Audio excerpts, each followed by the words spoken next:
नमस्कार दोस्तों, मेरा नाम है विजय कुमार गिरी और मैं आप लोगों का एक बार फिर से स्वागत करता हूं अपने यूट्यूब चैनल जिसका नाम है सुबह क्लासेस फॉर एग्रीकल्चर। दोस्तों, आज हम सब लोग एक कॉम्पिटिटिव बुक ऑफ एग्रीकल्चर जिसको डॉक्टर निम्रा सुंडा जी ने लिखा है, इसको आज हम लोग इसका 37वां लेक्चर पढ़ने वाले हैं।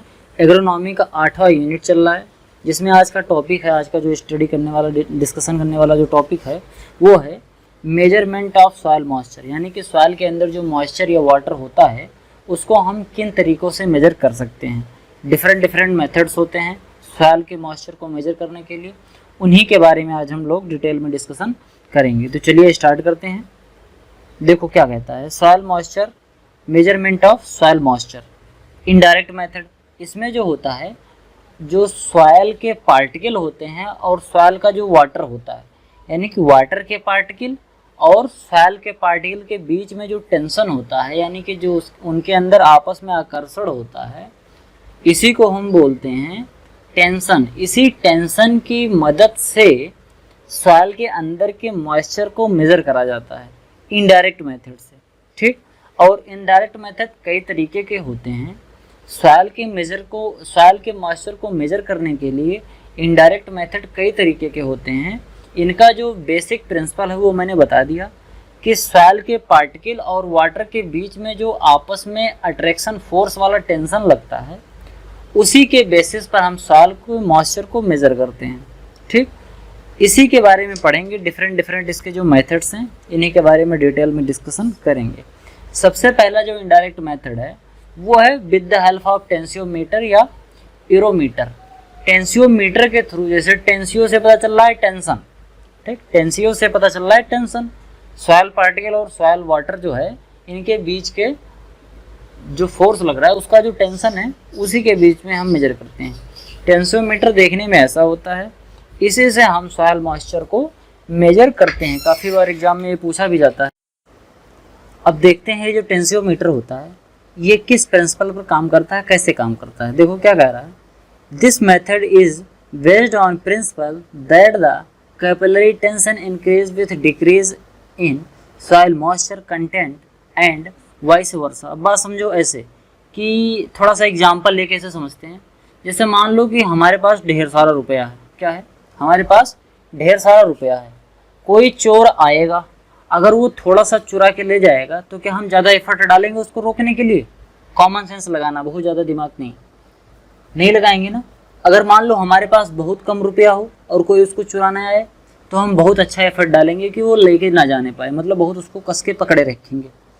उसी प्रिंसिपल पर ये टेंसियोमीटर काम करता है। अब एग्जाम्पल समझ में आया? अगर ज़्यादा पैसा होगा तो कोई चुराएगा तो ज़्यादा फर्क नहीं पड़ेगा, कोई चुराएगा तो हम ज़्यादा एफर्ट नहीं डालेंगे कि हाँ ये चुरा ना पाए, उसको छीनने की बहुत प्रयास नहीं करेंगे। लेकिन अगर कम रहेगा तो बहुत जी जान लगा देंगे कि कोई चुरा ना पाए, ठीक। अब इसी मेथड पर ये काम करता है। जो कैपिलरी टेंशन होता है सॉइल के अंदर, जो कैपिलरी वाटर होता है, वो वाटर जिस फोर्स से सॉइल पार्टिकल्स से जुड़ा होता है उसी को हम बोलते हैं कैपिलरी टेंशन। तो जैसे जैसे सॉइल मॉइस्चर कम होता जाता है, जैसे जैसे सॉइल मॉइस्चर डिक्रीज होता जाएगा, वैसे वैसे टेंशन इंक्रीज होता जाएगा, ठीक।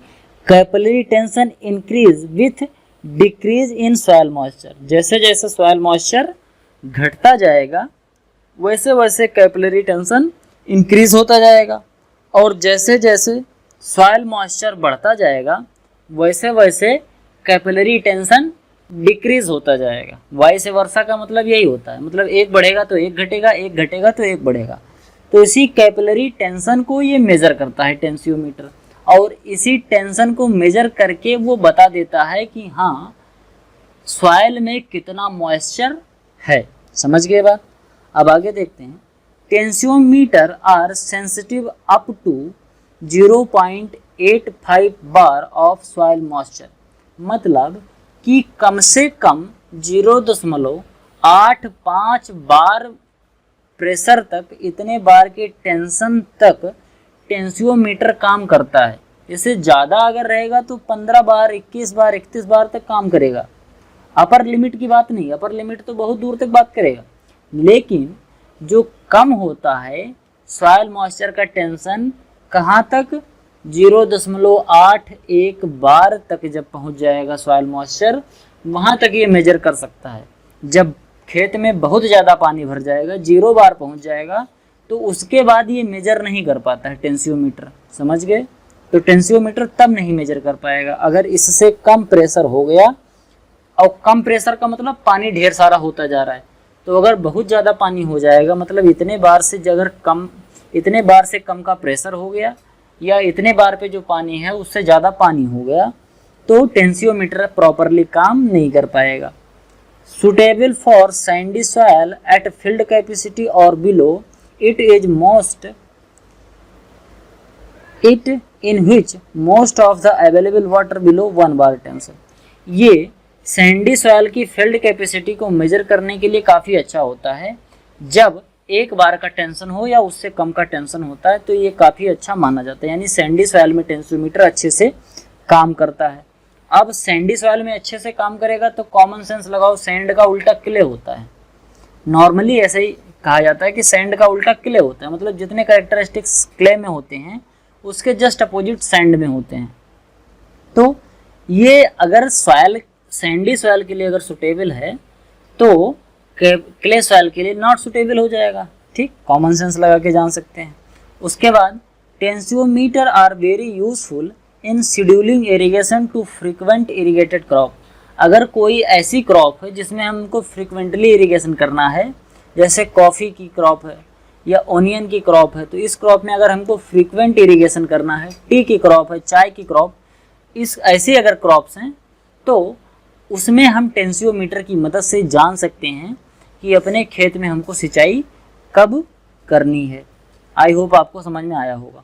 अब जो दूसरा मेथड है वो है इलेक्ट्रिकल रेजिस्टेंट मेथड या जिप्सम ब्लॉक मेथड।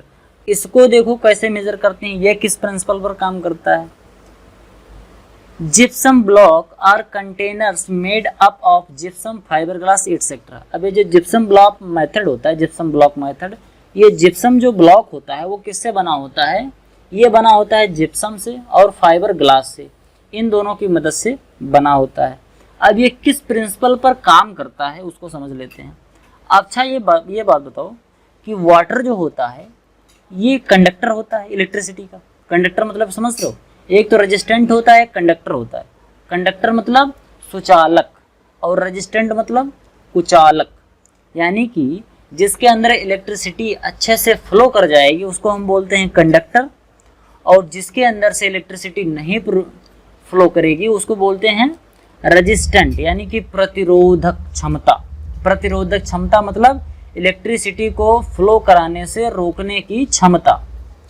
अब जब सॉइल में वाटर ज़्यादा होगा, ध्यान से समझना, अगर सॉइल में वाटर ज़्यादा होगा तो इलेक्ट्रिसिटी दूर तक फैलेगी कि नहीं फैलेगी? फैलेगी। तालाब में अगर हमने करंट डाल दिया तो बहुत दूर तक करंट फैल जाता है, क्योंकि तालाब में पानी ही पानी है, और जो वाटर होता है ये इलेक्ट्रिसिटी का अच्छा कंडक्टर होता है, यानी कि जो इलेक्ट्रिसिटी है बहुत दूर तक फैल जाएगी। समझ गए बात? अब अगर हमने मिट्टी में डाल दिया, सूखी मिट्टी में, तो क्या करंट फैलेगा? नहीं फैलेगा। अगर गीली मिट्टी होगी तो फैलेगा। यानी कि मिट्टी में जैसे जैसे मॉइस्चर बढ़ता जा रहा है वैसे वैसे इलेक्ट्रिकल कंडक्टिविटी बढ़ती जा रही है और इलेक्ट्रिकल रेजिस्टेंट घटता जा रहा है। ठीक, और जैसे जैसे सॉइल मॉइस्चर घटता जाएगा वैसे वैसे इलेक्ट्रिकल रेजिस्टेंस बढ़ता जाएगा, यानी कि करंट बहुत दूर तक फ्लो नहीं करेगा। देखो क्या बोल रहा है, it based on the principal that the electrical resistance increase with decrease in moisture.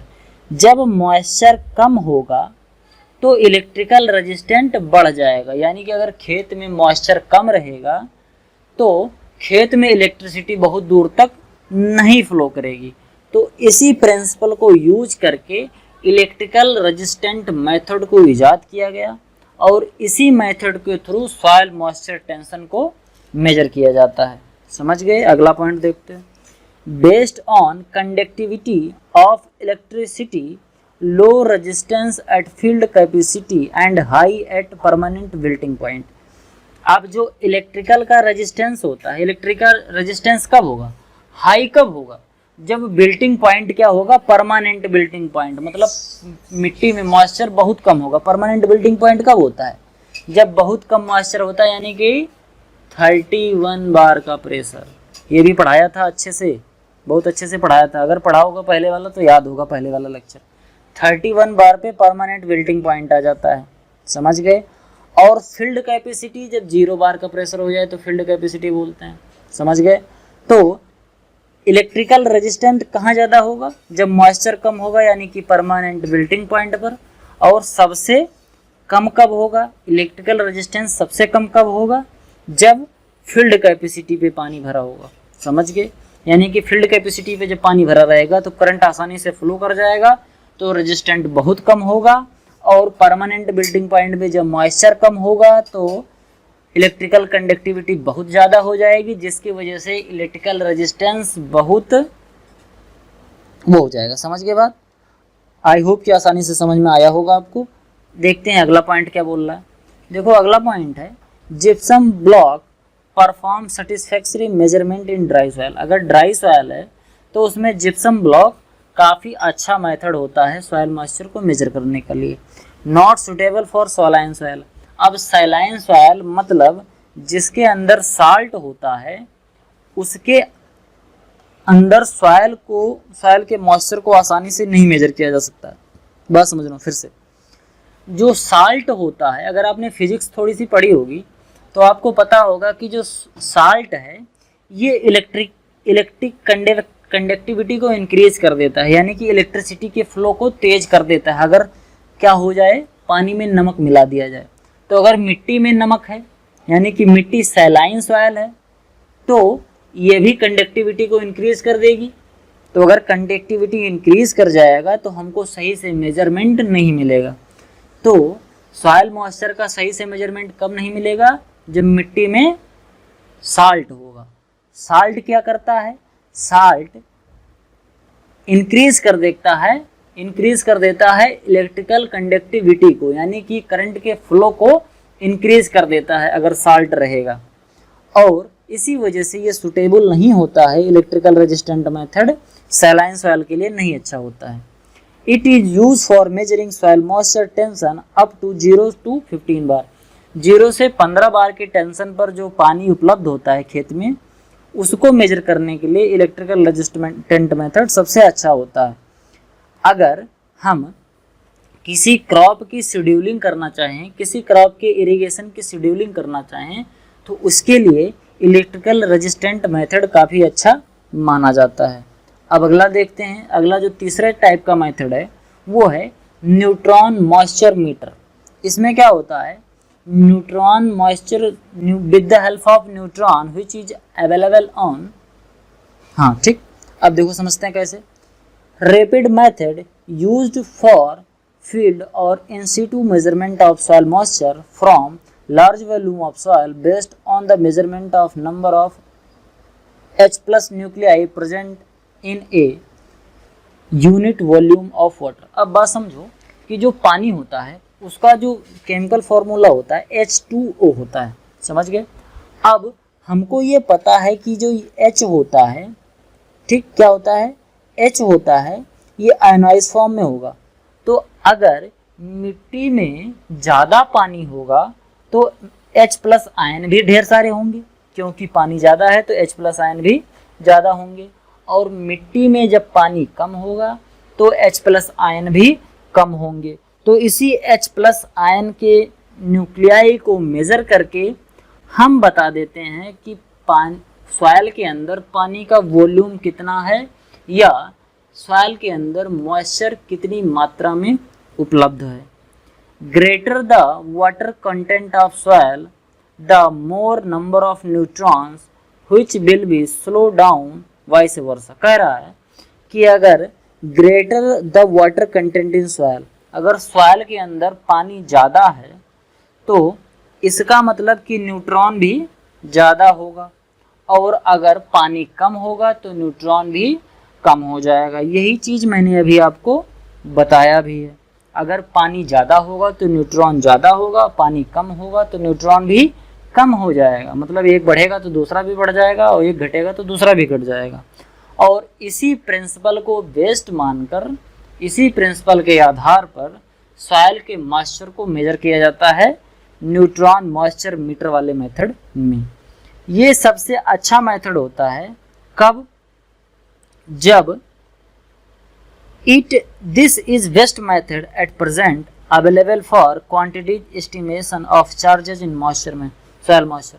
Soil moisture को मेजर करने का ये सबसे अच्छा मेथड अभी तक माना जाता है। क्यों?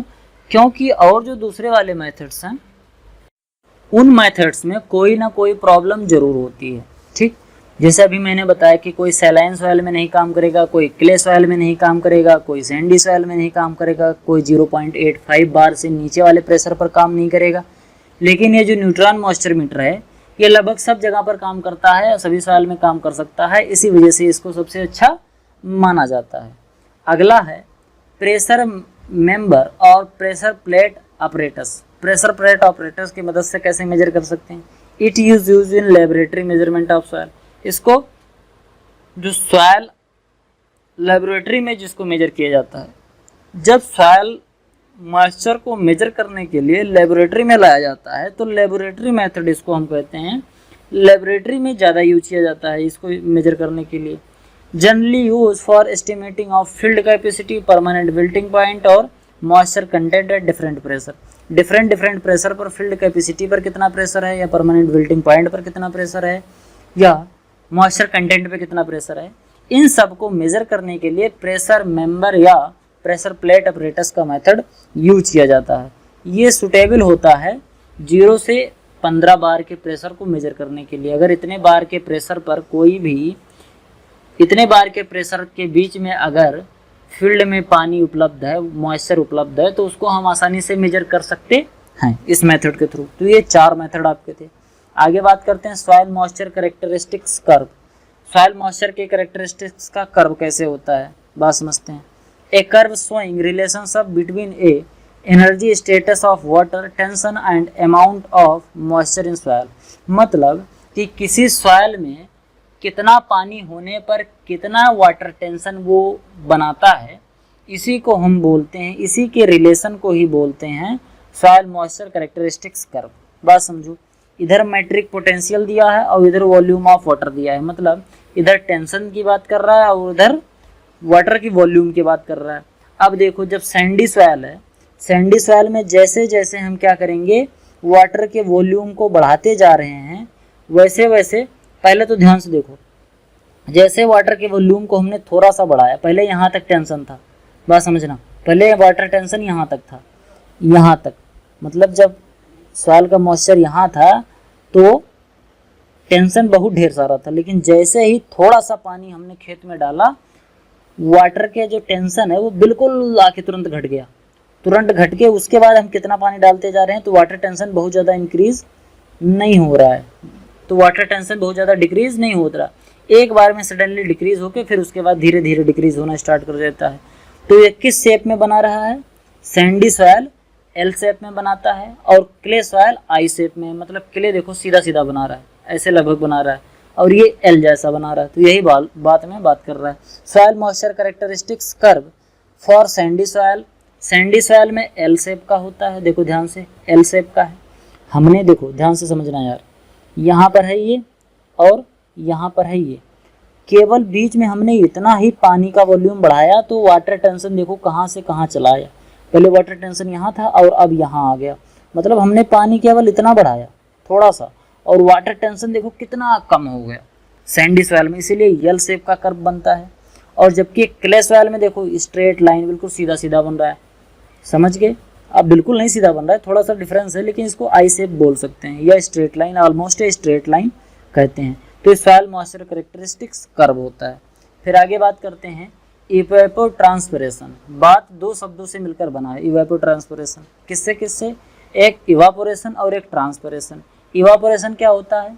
सॉइल की सरफेस से या वाटर के सरफेस से जब पानी, सॉइल की सरफेस से या वाटर की सरफेस से जब पानी वेपराइज होकर उड़ जाता है, भाप बनकर उड़ जाता है, तो उसको हम बोलते हैं इवापोरेशन। अब प्लांट में से पानी जब बाहर निकलता है वेपर के फॉर्म में, तो उसको हम बोलते हैं ट्रांसपिरेशन। इन्हीं दोनों को मिलाकर इवेपोट्रांसपिरेशन बना हुआ है। देखिए क्या कहते हैं, total amount of water loss due to transpiration by crop, क्योंकि क्रॉप के प्लांट में ट्रांसपिरेशन होता है, एंड इवापोरेशन सॉइल सरफेस पर और वाटर के सरफेस पर होता है। तो total amount of water loss due to transpiration by crop and evaporation from the soil surface during a specific time from a particular area, किसी पार्टिकुलर एरिया में किसी एक स्पेसिफिक टाइम पर वाटर का लॉस किसके द्वारा, ट्रांसपिरेशन और evaporation के द्वारा जो होता है उसी को हम बोलते हैं evapotranspiration. Evapotranspiration constitute only 99% of the total water uptake, मतलब अगर किसी पौधे ने 99 लीटर पानी 100 लीटर पानी एब्जॉर्ब किया तो उसमें से 99 लीटर पानी वो इवापोट्रांसपिरेशन के थ्रू लॉस कर देगा, यानी कि मिट्टी से निकल जाएगा। गड़बड़ हो गया, थोड़ा सा एग्जांपल फिर से सुनते हैं। अगर हमने किसी खेत में 100 लीटर पानी लगाया तो उसमें से 99 लीटर पानी लॉस हो जाएगा, किससे, इवापोरेशन से और ट्रांसपिरेशन से। बचा 1 लीटर पानी, वो प्लांट के अंदर ही मौजूद रहता है। आई होप कि अच्छे से समझ में आया होगा इवापोट्रांसपिरेशन वाला कॉन्सेप्ट। अगर आपको वीडियो अच्छा लग रहा हो तो वीडियो को लाइक जरूर करते चलें।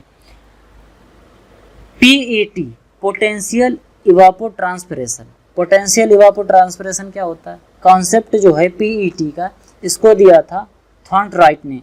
क्या दिया था, थॉर्नराइट ने कब दिया था, 1948 को दिया था।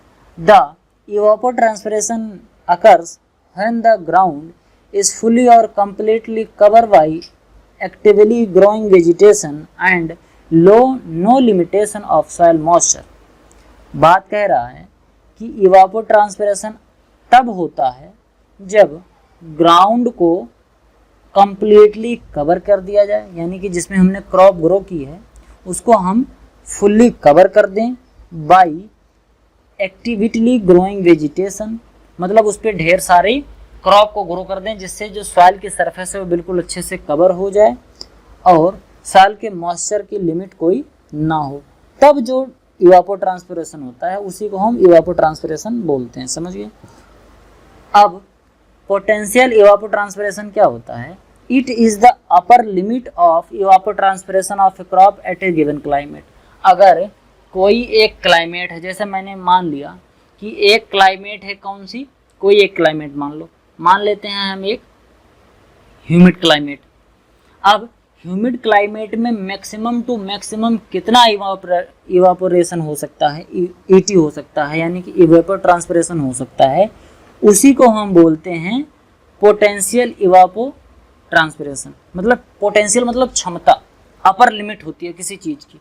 ह्यूमिड क्लाइमेट में कितना इवापोट्रांसपिरेशन हो सकता है, इसी को हम बोलते हैं पोटेंशियल इवापोट्रांसपिरेशन। चाहे ह्यूमिड में हो, चाहे शुष्क में हो, चाहे ड्राई सीजन में हो, चाहे ट्रॉपिकल सब ट्रॉपिकल में हो, टेम्परेट में हो, कोई भी क्लाइमेटिक एक कंडीशन हो, उस कंडीशन में मैक्सिमम कितना इवापोट्रांसपिरेशन हो सकता है उसी को हम बोलते हैं पोटेंशियल इवापोट्रांसपिरेशन। पोटेंशियल का मतलब होता है क्षमता, यानी कि अपर लिमिट किसी चीज़ की, तो इवापोट्रांसपिरेशन की अपर लिमिट को पोटेंशियल इवापोट्रांसपिरेशन बोलते हैं। तो आज के लिए केवल इतना ही। आई होप कि आपको वीडियो पसंद आया होगा। वीडियो पसंद आई हो तो वीडियो को लाइक करें, चैनल पर नए हैं तो चैनल को सब्सक्राइब जरूर करें। मिलते हैं किसी अन्य वीडियो में, तब तक इजाज़त दीजिए। धन्यवाद।